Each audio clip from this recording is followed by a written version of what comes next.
Welcome to Recall Bharat. On this channel, we bring you powerful stories, hidden facts, and untold truths of India. सोचिए, एक जबरदस्त धमाका, 40 जानें चली गईं और सबूत के नाम पर कुछ भी नहीं। ये कहानी है 2019 के पुलवामा हमले की और उस कमाल की इन्वेस्टिगेशन की जिसने एक ऐसे ब्लाइंड केस को सुलझा दिया जिसका कोई सिरा ही नहीं मिल रहा था। तो चलिए इस पूरी कहानी की गहराई में उतरते हैं और देखते हैं कि ये सब कैसे हुआ। तो चलिए सबसे पहले बात करते हैं उस दिन की, 14 फरवरी 2019। एक ऐसी तारीख जो भारत के इतिहास में एक काले दिन के तौर पर हमेशा के लिए दर्ज हो गई।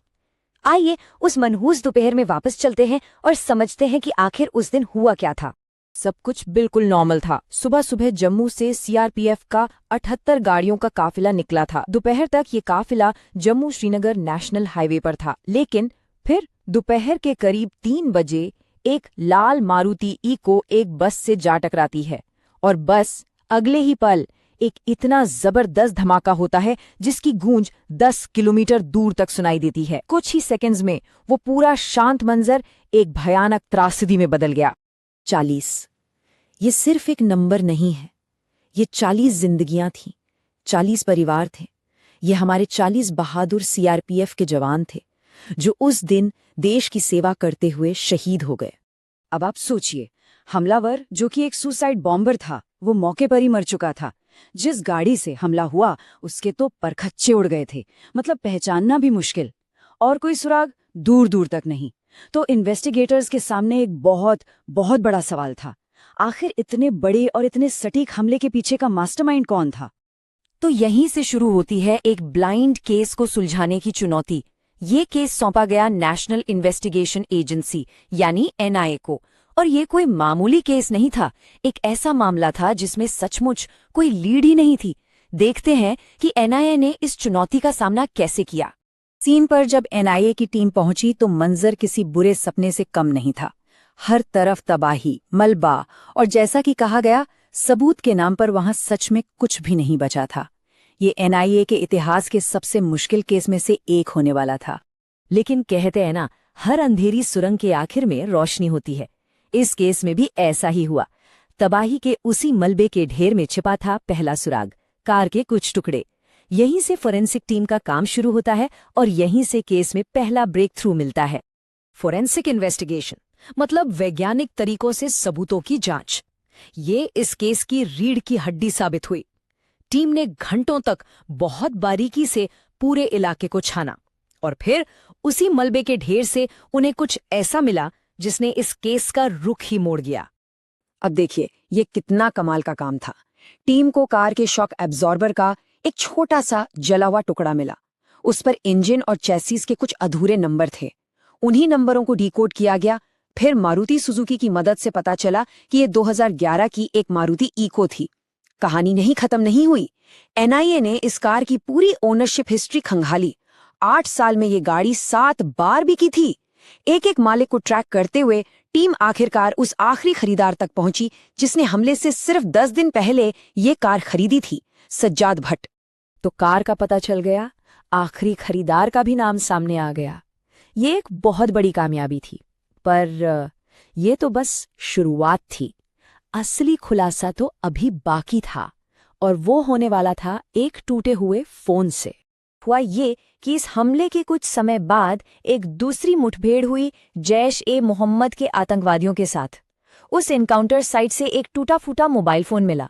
पहली नजर में तो वो बस कबाड़ लग रहा था, लेकिन यही टूटा हुआ फोन इस केस को पूरी तरह से सॉल्व करने वाला था। उस टूटे हुए फोन को भेजा गया सर्ट इन के एक्सपर्ट्स के पास, और उन्होंने जो किया वो किसी जादू से कम नहीं था। उन्होंने उस फोन से डेटा रिकवर कर लिया, और जानते हैं उस डेटा में क्या था? उसमें तस्वीरों और चैट्स का एक ऐसा खजाना छिपा था जिसने इस साजिश की एक एक परत को खोलकर सामने रख दिया। तो चलिए अब देखते हैं कि उस फोन से साजिश का पूरा सच कैसे सामने आया, किसने क्या किया, कौन मास्टरमाइंड था और पूरी प्लानिंग कैसे हुई, सब कुछ। कहते हैं ना, अपराधी कोई ना कोई गलती जरूर करता है। इस केस में भी यही हुआ। जो फोन मिला था वो हमले के मास्टरमाइंड उमर फारूक का था।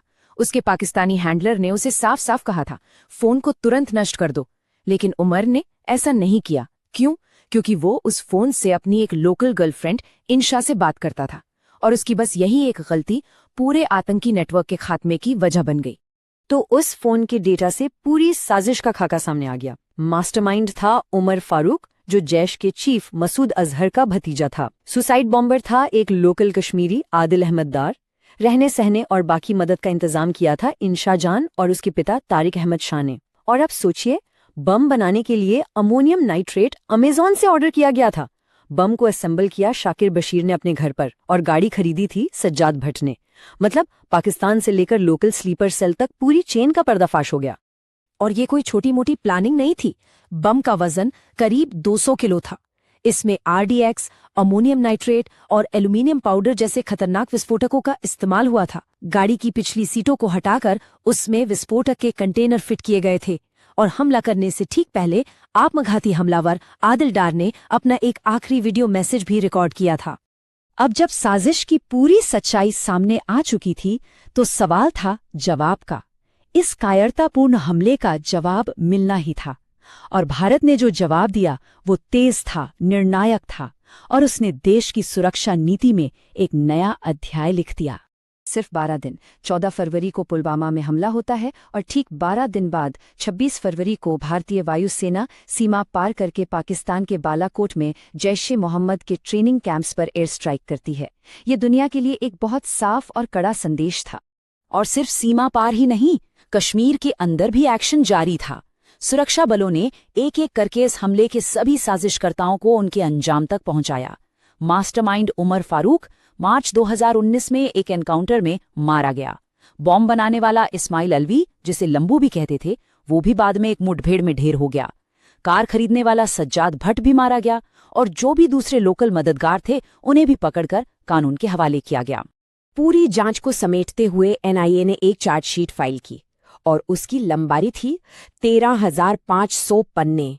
13,500 पन्नों की चार्जशीट, जो इस बात का सबूत है कि इस केस की तह तक जाने के लिए कितनी मेहनत और लगन से काम किया गया था।